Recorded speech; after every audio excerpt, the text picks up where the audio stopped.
Estamos de volta com o terceiro episódio do podcast da Valor Novo, onde a gente fala sobre inovação, crescimento e desenvolvimento das empresas em um cenário de transformação e muitas incertezas, como crescer e permanecer nesse novo mundo. Eu estou aqui, claro, com o CEO da Valor Novo, Zé Walter. Tudo bem, Zé? Tudo bom, Juliana? E a gente tem um convidado muito especial hoje, Sim. Edismar Rezende, sócio da Tarpum 10B. Muito bom, obrigado. Muito prazer, obrigada por estar aqui com a gente. Tenho certeza que a gente vai aprofundar ainda mais nossa conversa sobre inovação, né, Zé? Esse é o objetivo. E para a gente começar, antes da gente falar sobre o que você faz, sobre a empresa e entrar nos detalhes, eu quero falar um pouco da parceria de vocês. Legal. Quero saber de cada um de vocês, e começando por você, Edismar, qual a importância da parceria de vocês com a Valor Novo? Sim.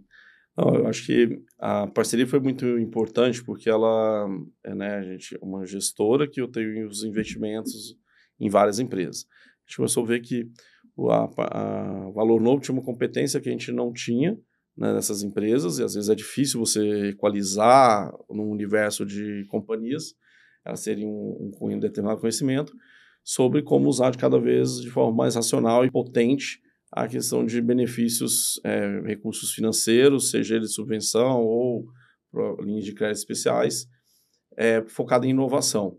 E principalmente, eu acho que a maior dificuldade é entender a amplitude onde pode chegar. E aí nós fomos apresentados, começamos a fazer o trabalho em uma investida, e a gente começou a irradiar isso nas demais, e hoje também acaba que sempre quando eu estou olhando, tem um portfólio investido, mas a gente está olhando as próximas que a gente vai investir, ou parcerias de longevas que a gente queira criar. E aí sempre quando a gente percebe que está dentro do radar da estratégia desses parceiros, daquela companhia, a gente já faz uma conexão com a Valor Novo para começar a gerar valor, e também ao mesmo tempo cria, né, uma reciprocidade, uma admiração, um respeito na relação entre nós e aqueles empreendedores, que depois vai resultar ali no investimento eventualmente lá na frente. Então, tem sido muito poderosa essa parceria. Muito bom. E para vocês, Zé, qual que é a importância dessa parceria? Para nós é uma parceria que vem se tornando cada vez mais importante, porque um ponto muito bacana do trabalho da gestora aí, do Edismar, particularmente, que ele busca novas oportunidades de investimento. E essas novas oportunidades de investimento estão cheias de novas tecnologias, coisas modernas que podem mudar o jogo do mercado, né? E traz sempre uma oportunidade da gente levar não só uma governança e boas práticas de inovação e crescimento para essas empresas, como também crédito a fundo perdido ou crédito subsidiado via FINEP e outras agências de fomento, que vão realmente melhorar ali as condições da empresa desenvolver o que ela precisa para chegar nessa inovação, né? Acho que toda gestora de fundos tem a intenção de adquirir um negócio e engrandecer esse negócio, fazer ele ser maior e mais rentável, para que ela possa, no momento do desinvestimento, da saída, ter ali uma maximação de lucro, né? E o que eu acho muito bacana na Tarpum 10B é que isso está atrelado a um propósito, né? Tem um propósito aí de um mundo com 10 bilhões de habitantes e soluções para que esse mundo tenha alimento, né? Então não é simplesmente, eles não estão olhando simplesmente negócios que vão gerar dinheiro, mais dinheiro. Eles estão olhando negócios que vão contribuir com um propósito e que naturalmente cai onde a Valor Novo mais trabalha, que é o agro, né? E o agro sendo aí como a grande vantagem do Brasil frente ao mundo, né? A gente faz sempre boas parcerias.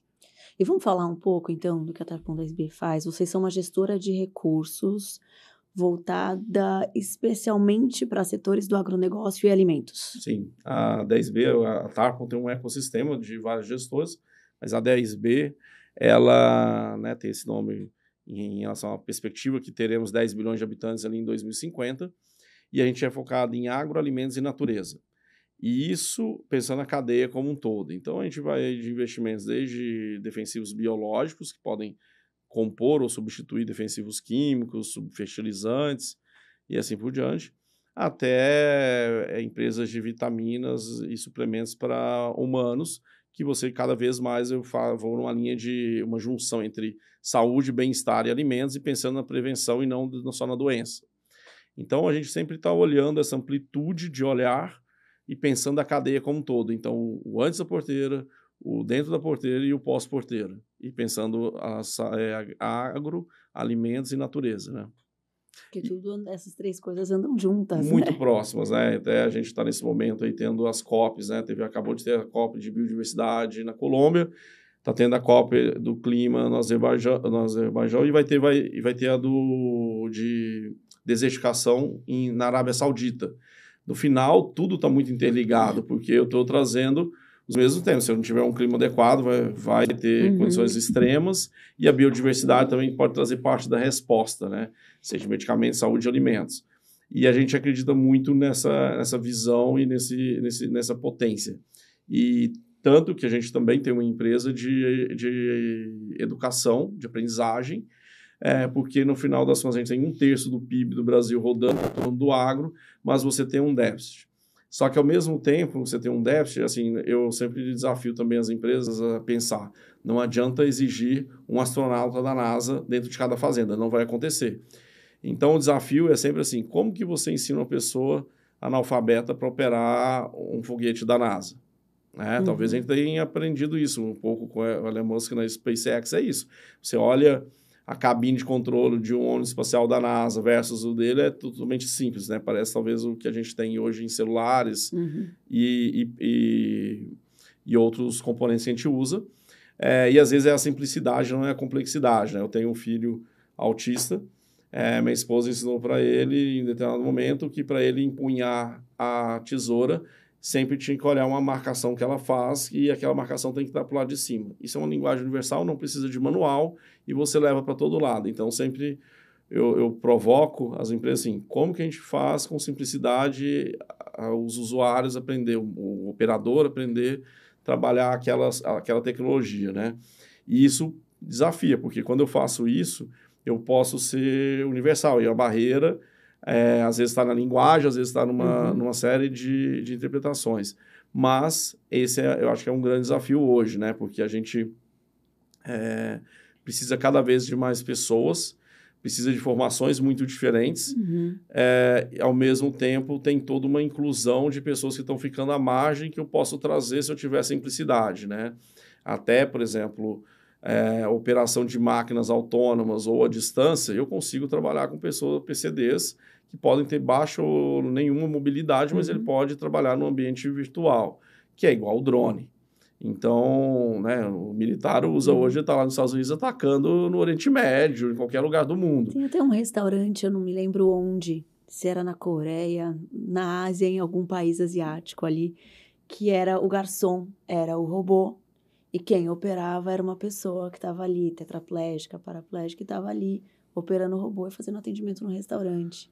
Muitas possibilidades, né, Sim. Edsmar? Abre novos universos, né? Eu acho que tem uma questão de quebrar paradigmas que você vai olhando. Então, por exemplo, tem uma plataforma também na área de pecuária que a gente tem 8 mil produtores, 15% do leite do Brasil passando ali. Foi o primeiro investimento que a gente fez. E aí a gente conversando até com o Roberto Rodrigues, alguns produtores grandes e tal, e eles falavam assim, olha, mas por que na pecuária? E principalmente de leite, mas é interessante isso. Um agricultor vai fazer talvez 40 safras durante a vida e o produtor de leite ele fez 22 mil eventos no mesmo período. Então, ele tem um PDCA que roda de forma muito mais rápida, ele sabe a inovação que vai funcionar ou não, e ele está sofrendo muito no mercado porque está sendo excluído por condições de mercado hoje. Então, quando a gente fez a inclusão de tecnologias, eu trago pessoas que talvez eu consigo prolongar pessoas que seriam excluídas do mercado para que elas fiquem mais tempo no mercado. Eu trago pessoas que não estariam aptas a ser mais operadores a ficar também. E às vezes é coisa simples. Então, a gente fez assim, simples, mas que tem muita tecnologia, mas tem que ser simples na forma de apresentar. Então, a gente fez uma cabine que você faz a coleta do leite, faz uma colônia para ver se tem bactérias, mas principalmente focado em mastite. Você tira a foto no celular com processamento digital de imagem, inteligência artificial, você sabe qual é a bactéria, o que tem e o que fazer. E muitas vezes não tem que fazer nada, porque já passou do ponto e isso reduz gasto do produtor, reduz descarte de leite que seria desnecessário, e além disso usar medicamento que vai gerar resistência. Então você tem impactos aqui, se a gente olhar claramente, econômicos, sociais e ambientais. Eu acho que esse é o grande desafio que a gente tem para o futuro. E muito bacana a sua visão, porque às vezes a gente é de uma área específica, né? Então, falando no agro, você é de um setor, de uma área ali, você é focado nela, você vê aquela solução e você não consegue pensar fora dela. Teve uma época que surgiu muita startup de agro, sempre voltada para a questão de irrigação, ou alguma coisa nesse sentido, e solo, mapeamento e tal. E tem tantas outras coisas que podem beneficiar o setor, e às vezes a gente fica tão focado em uma coisa que parece que o problema está ali, e que às vezes você, trabalhando em um outro setor, como educação, por exemplo, você vai conseguir o benefício na outra ponta, e você às vezes não tem esse olhar, não tem essa visão. E vocês conseguem ter isso, né? E uma pergunta que eu queria fazer é, vendo tantas coisas, tantos projetos, como conseguir analisar e se ater ao propósito de vocês? Porque deve ser complexo também, você está sempre precisando aterrar de novo, né? Sim. Eu acho que tem alguns pontos assim, a gente não...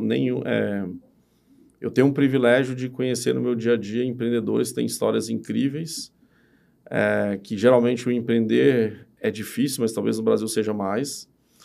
E ele ouve sempre elogios e frases de estimulação, do tipo, você é louco e para que você está fazendo isso, né? Então, ele tem que ter eu brinco, uma fibra ética e uma automotivação poderosíssima para ele seguir, porque senão ninguém vai seguir. Então, eu falo que eu tenho um privilégio, um respeito de olhar, porque às vezes aquele negócio, primeiro, ele é único, para aquela família é o all-in, ele está jogando no all-in, e eu olho centenas, dezenas, milhares de negócios. Então, tem que ter um respeito para cada empreendedor. E a gente só faz negócio também quando a gente investiu, porque também tem esse olhar já vem também um pouco dos empreendedores. A gente talvez seja uma ferramenta de potencializar, de trazer algumas somatórias de competências. Então, eu não invisto em empresas que o cara quer vender 100%. Eu sempre tenho que estar junto com o empreendedor. Eu preciso estar com ele. Porque ele tem competências que eu não tenho e ele sabe daquele negócio. A gente aprende, né? Muito curioso, o observador vai aprendendo. Eu acho que o grande ponto, então, tem essa questão de qual a competência do empreendedor, onde está o propósito dele, por que ele leva aquela motivação dele fazer aquilo. Né? Nessa empresa de educação, por exemplo, é muito interessante, porque os pais dos dois empreendedores, são dois irmãos que começaram, sempre falou para eles que eles nunca seriam empregados de ninguém, que era para eles criar o negócio deles. E, ao mesmo tempo, quando um deles formou, ele prestava serviço para um proprietário grande, um produtor grande, que falou assim, ele falou para ele, não vou ser seu gerente, eu não vou ser o funcionário seu. Ele falou, mas por quê? Porque eu vou abrir minha empresa. E ele falou assim, mas o que é a sua empresa? Na hora que ele contou o que era a empresa, ele falou assim, então vou fazer o seguinte, eu vou ser seu sócio na sua empresa. Eu vou investir na sua empresa, só que eu quero X horas por semana que você dedique para minha fazenda. E aí ele fez, e então assim, ele também trouxe um cara que acreditou nele e tem um espírito diferente. A história também vai pesar muito. E aí tem uma questão também do resolver, porque muitas vezes ele está achando que ele tem que atingir um alvo, a gente ajudar, não. Talvez você está levando dessa forma, mas embale de uma forma diferente ou traga de uma forma diferente, que vão aceitar. Né? Hoje o agro, por exemplo, ainda tem a gente é super sustentável, diferenciado no Brasil, mas às vezes quando você traz o tema sustentabilidade, ele desperta um pouco de emoções e reações, e não é um driver na essência de decisão quando você olha a massa dos produtores para ele olhar, mas ele, às vezes ele não reconhece, mas ele sabe que está trazendo um benefício gigantesco, porque se ele gerar mais água na propriedade dele, ele vai ter uma condição melhor de plantio, vai ter mais estabilidade e assim por diante. Mas isso para ele às vezes é tão normal que ele vê uma cachoeira e ele acha estranho as pessoas irem admirar a cachoeira, porque aquilo já virou o cotidiano dele, né? E o respeito que ele tem. Então, a gente olha muito isso de trazer o propósito, de fazer, não é simples, porque também tem que trazer retorno. Então, assim, é um equilíbrio que no final da equação, assim, e a sinceridade, assim, e a realidade, a chance sempre é muito maior de não dar certo. Você pode ter certeza que pelo menos 98% das conversas que começam, a chance de não dar certo é 98%. Qualquer conversa que tiver. Então, você tem que ser um casamento muito perfeito no final, né? Justamente desse equilíbrio. É propósito, é empreendedor, é um negócio, o impacto está dando, o retorno esperado, condições de futuro. Então, é uma equação complexa, mas prazerosa. Juliano, o que eu admiro no trabalho do propósito e do portfólio de investidas da Tarpum 10B é que eles estão inseridos numa expressão americana que fala farm to fork, né? Uhum. Da fazenda para o garfo. Então, é tudo que vem lá da fazenda, todo o meio do caminho, quer dizer, toda a agroindústria nesse processo, a cadeia de transporte, de revenda e para chegar no prato do consumidor, né? E acho muito, muito inteligente a investimento numa empresa de educação igual a Reagro, porque a Reagro hoje seguramente é a empresa de maior acesso e de que mais está educando no campo.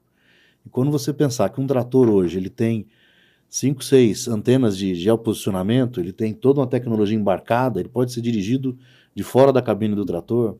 Você entra num campo com esse trator com um mapa de GPS que foi feito por um georreferenciamento anterior. Você tem que ter um cara qualificado para trocar aquilo, para tocar esse trator. Aí se esse trator for um pneu, o pneu pesa 300 quilos. Esse pneu tem conexões de ar, conexões de elétrica que não tinha antigamente. Era 3 porcas, você arrancava e punha o pneu lá. Então o mecânico que vai mexer com esse trator, ele tem que ter um outro tipo de conhecimento. Né? E por mais que você simplifique tecnologia para que ela seja acessível e de fácil usabilidade, tenha, querendo ou não, um conhecimento que você precisa, que não é qualquer pessoa assim que então, vai conseguir a formação fazer, né, de operar. Profissionais para o agro hoje o RH, o recurso humano, eu acho que é o maior limitante para o crescimento de qualquer operação. No agro, a atenção tem que ser muito mais especial para isso. Olha, estou falando do trator, você pode pegar a plantadeira, o drone que foi fazer a análise, o silo de armazenamento do seu grão, o caminhão que vai fazer o transporte, são tecnologias que mudaram muito de 40 anos para cá, e o homem do campo não mudou tão rápido assim. Então, ter um investimento em uma empresa e canais que vão capacitar esse homem do campo, né? E aí essa mulher do campo a ficar lá e ter a condição de operar um equipamento com mais tecnologia é uma parte da equação muito inteligente, porque você garante aí que você vai conseguir, primeiro, não tirar tanta gente mais do campo, até... Isso é o que eu encontrei na internet sobre condição de ter o equipamento. Até devolver. Que você garante que você vai conseguir primeiro. A Siri quis participar do podcast. E você consegue, com isso, fechar a equação. E o portfólio está muito, na minha opinião, muito bem feliz, né? Porque ele está pegando toda essa cadeia e indo nesse processo aí. Uma pergunta que eu ia te fazer, Zé, você que está nessa linha de frente, assim, e apoiando muitas empresas nessa questão da inovação, especialmente do agronegócio, que práticas você vê que são fundamentais e mais eficazes para ter resultados positivos? Cada uma dessas empresas tem o grande desafio de crescer e de olhar o seu ecossistema, quais tecnologias e quais são as oportunidades para esse crescimento, seja desenvolvendo um novo produto, um novo serviço, né? E tomar essa decisão não é fácil. Hoje, a empresa e o profissional está exposto a muitas oportunidades e muita informação. Então, por mês, sei lá, milhares de startups nascem no mundo fazendo uma tecnologia nova. Quais dessas eu devo olhar? Qual tecnologia eu tenho que trazer para a minha... Então, você tem que partir do princípio que cada escolha é uma renúncia, né? E tanto que você escolhe, você está abrindo mão de alguma outra coisa. E que ter um processo para isso, ou ter alguém cuidando disso na sua empresa, o que você vai escolher, o que você vai resolver conhecer como tecnologia e oportunidade de inovação e desenvolvimento. Esse é o primeiro grande drive que a empresa tem que implementar. E o segundo é prioridade. Há hoje uma grande falha no senso de prioridade dos profissionais. E isso transfere para a empresa uma incapacidade de fazer o que é prioritário. Né? Aquela brincadeira nossa do que vai trazer mais dinheiro antes. Às vezes, conseguir R$100 mil a mais em 2024 é mais importante do que 1 milhão em 2025, porque R$100 mil pode ser importante para chegar em 2025. Então, acho que o que a Valor Novo traz de contribuição para essas empresas implementar um processo de decisão do que eu quero e não quero conhecer, do que eu quero e que eu não quero desenvolver, e depois ferramentas para priorizar o que eu devo desenvolver primeiro, ou dar foco esse mês, e o outro mês dar foco naquilo, né? Lógico que a empresa tem que saber onde quer chegar, tem que estar definido qual o seu ramp-up de crescimento, o que ela quer, aonde ela quer estar daqui a 3 ou pelo menos 3 a 5 anos. E o segundo de grande contribuição, que eu acho que o Edmar pode somar muito aqui com a visão dele, é que ao você saber o que vai fazer, quais projetos você vai desenvolver, você fazer esses projetos com dinheiro mais barato ajuda a empresa. E existem várias linhas de crédito no Brasil que você pode desenvolver projetos a 3%, 4% ao ano, enquanto você está desenvolvendo com capital próprio, que custa mais de 30%, ou com capital de um banco que custa 18%, 20%. Então, ao você pegar um recurso subsidiado ou subvencionado, você alavanca o seu desenvolvimento e tem mitigando o risco ali mesmo se esse desenvolvimento der errado, você diluiu esse investimento subsidiado em longos anos, 10, 12 anos. Eu queria fazer uma pergunta para vocês. Acho que os dois têm respostas com olhares diferentes, talvez. Que são cases em que ter recebido esse tipo de recurso foi fundamental para que a empresa se mantivesse no mercado ou conseguisse crescimento. O Zé, com certeza, apoiou milhares de empresas e você deve ter presenciado ali como gestor, como fundo, empresas que precisavam dessa grana justamente para se alavancar, né? Vamos compartilhar cases de vocês? Eu acho que a gente tem bastante, assim, na minha trajetória, não só que estão hoje, mas que a gente já passou, assim, eu vou dar um exemplo que tem as agências de fomento, diversos estágios nas startups. A gente viu várias empresas, inclusive uma que a gente investiu, que ela vinha recebendo toda a trajetória, a escadinha de enquadramentos, por exemplo, da FAPESP, que ela, inclusive, que é de Ribeirão Preto, que é a Buy Myself. A gente fez um investimento via Agrivalia, a empresa de biológicos, com duas funções, dois objetivos, que era decodificar o nosso banco de cepas, de micro-organismos, que a gente coletou ao longo de 20 anos, para que eu tenha isso decodificado e eu consiga aplicar bioinformática e reduza o tempo de desenvolvimento de novas soluções. E, ao mesmo tempo, ela analisa a biota do solo, porque a gente ficou por muito tempo só olhando o lado físico e químico do solo e esqueceu o biológico. É tão interessante que o modelo tradicional de análise de solo você leva para uma estufa para matar o que tem vivo no solo para depois você analisar. E quem faz a grande riqueza do solo são os micro-organismos. E ali também pode ter muitas soluções. Então, ela trabalha com essas duas dimensões e a gente veio, então, para trazer novas perspectivas para os clientes, né, para essa empresa que a Agrivalia ter mais fidelidade ainda com seus clientes e mostrar mais outras perspectivas que você não consegue perceber, porque quando o produtor olha, na verdade, a riqueza dele é o solo, é a terra.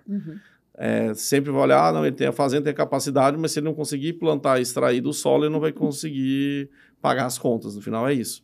E se ele tem mais resiliência naquele solo, ele também tem menos risco, seja para o agente financeiro, seja para toda a cadeia. Então, essa empresa a gente veio acompanhando, fez um investimento minoritário através da Agrivalia, que a gente tem um controle societário hoje, e a gente viu como foi importante para eles fazer, porque eles eram professores titulares de universidade pública, da USP, eles pediram demissão e foram empreender 100% do tempo.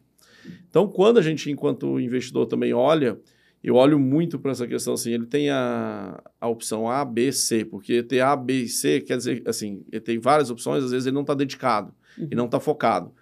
Esse exemplo de sair também, apesar que a gente sabe que no final a educação está perdendo 2 talentos ali, mas ele é muito importante para o negócio, porque você vê que realmente o empreendedor está dedicado. Então, aqui foram casos bem interessantes, e há mais tempo a gente tinha uma outra investida, que tem a ver lá na época do Covid, eram empreendedores mais sêniores, que faziam máquinas para ter respiração, que para UTI e tudo mais, né, os ventiladores, tão falados na época da pandemia. E aí esses empreendedores foi muito importante, porque dado as regras regulatórias do Brasil, que às vezes são muito rígidas e excessivamente, a gente conseguiu vender em 15 países para depois vender no Brasil. E a grana que veio para ajudar a ficar um tempo ali foi determinação de teriam morrido. As duas empresas que eu citei, elas teriam morrido se não tivesse esse fomento. E aí são empresas menores, nascentes mesmo. Mas aí você tem uma questão de empresas maiores, igual a Agrivale está no setor de biológicos, que é de defensivo, mas ela tem, todo mundo fala defensivo químico, mas você tem uma particularidade com fertilizantes, para reduzir a emissão de gás de efeito estufa, tão falado. Ao mesmo tempo, você pode levar outras soluções. Eu posso levar uma solução que traz um comportamento nutricional desejável, eu posso ter mais resiliência climática. Tem N condições que a gente pode trabalhar, que a gente nem imagina hoje, que está levando. E, além disso, eu tenho um produto que tem uma concentração, começa a perder competitividade no mercado, eu volto para dentro de casa, faço formulações, faço novo desenvolvimento e melhoro. A gente tinha um produto, e aí foi muito com essa visão de P&D, que se aplicava 5 quilos por hectare. Depois ele evoluiu para 250 gramas por hectare, depois ele foi para 75 gramas por hectare, e hoje a gente vai para 50 gramas. Imagina a eficiência que eu ganhei nesse processo e quanta competitividade a empresa ganhou, e foi muito em cima de projeto de pesquisa sempre, com dinheiro dessa natureza. Interessante. Tem algum case, Zé? Eu contribuo com o seguinte, acesso a recurso de fomento à inovação, ele é muito importante porque muitas das vezes ele significa a sobrevivência da empresa, especialmente para startups, né, Ismar? A empresa ela não tem faturamento suficiente para o passo de investimento que ela tem que ter em pessoas, número de equipamentos, número de investimento para concluir o produto para virar uma inovação, para concluir o serviço para virar uma inovação. Então, ela ter um suporte de fomento da FINEP, da FAPESP, FAPEMIG e outras tantas, CNPq, MCDIG e outras tantas órgãos do Brasil que apoiam a inovação, é fundamental para a sobrevivência dela. E, no outro ponto, você tem grandes e médias empresas que têm lá rotinas diárias de desenvolvimento de produto e ele tem várias opções de quais produtos desenvolver. Eu posso dar o passo para a próxima tecnologia, devo investir muito em reciclar meu portfólio, olhando na curva de crescimento desses produtos. Pego minha curva ABC de produtos, pego os produtos da curva A, onde é que eles estão no seu ciclo de vida de produto? Eles aguentam mais 2 anos de mercado, mais 10 anos ou mais 6 meses? Então, você fazer, como ele citou, fazer uma inovação incremental, um facelift ali, hoje é chamada de inovação de sustentabilidade, exatamente porque gera a sustentabilidade do negócio ou do produto. Essa inovação é incremental, que mantém o produto no mercado por mais tempo, ele dá uma sobrevida ao produto, né? E isso, a empresa tem lá um budget separado para isso. Tem uma outra inovação que é de mais alto risco, que está lá 2, 3 degraus de tecnologia à frente, vai ser usado daqui a 10 anos, vai ser usado daqui a 5 anos, ou nem sei se vai ter mercado para ela ainda, não tem nenhum dado. Às vezes é tão vago assim. E esse tipo de inovação, o empresário ele não tem muita coragem de colocar o dinheiro ali, ou nem às vezes nem pode. E aí, se ele lança a mão de um recurso subsidiado, sei lá, 3, 4, 5% ao ano, 3 anos de carência, 10, 12, 16 anos para pagar, ele cria coragem e vai. E aí você olha os cases das empresas que fizeram isso, 10, 15 anos atrás, 5 anos atrás. Eu cito na nossa região Ouro Fino, né, que pautado, uma empresa brasileira de ponta, que está aí seguramente competindo com as multinacionais em saúde animal no Brasil. Uma muito referência. Reconhecida, né? Uma referência. Muito reconhecida. Gera milhares de empresas na nossa região. Saindo do agro um pouco, cito a Rei Autopartes, a Suporte Rei de Cajuru, aqui também de Aceburgo, ali em Minas Gerais, tem 2 plantas. O recurso que eles pegaram subvencionado na FINEP, subsidiado, é importante para trocar um pedaço do desenvolvimento que já estava fazendo autopeça como se fazia 20 anos atrás. Já tem todo um processo novo. Então, eu tenho que me adaptar. Então, isso foi importante para a manutenção e para a maior rentabilidade da empresa. Voltando aqui para o agro, a gente tem Santa Clara aqui na região, trabalho da Valor Novo e trazendo recursos para Santa Clara nos últimos 4 anos, seguramente trouxe mais de 35 milhões para dentro do P&D da empresa. Então, isso é fundamental para a empresa poder sair de uma empresa que era de fertilizantes, um mercado de biodefensivos crescendo, e hoje a empresa ser uma referência em biodefensivo também, né? A própria ID-Lab, que é uma empresa praticamente P&D em microbiologia, agora a gente aprova um recurso lá de 11 milhões subvencionado. Então, isso gera uma garantia de permanência dessa empresa no mercado e gera uma garantia de que ela vai ter capital para poder desenvolver coisas de mais risco. Existem 3 formulações que estavam lá que, poxa, eu preciso de 1 milhão para desenvolver um produto. Não tem esse 1 milhão no caixa. Então, se você consegue esse 1 milhão de um órgão de fomento à inovação, você tem chance de lançar esse produto, de diferenciar o Brasil, exportar esse produto e se tornar cada vez mais referência.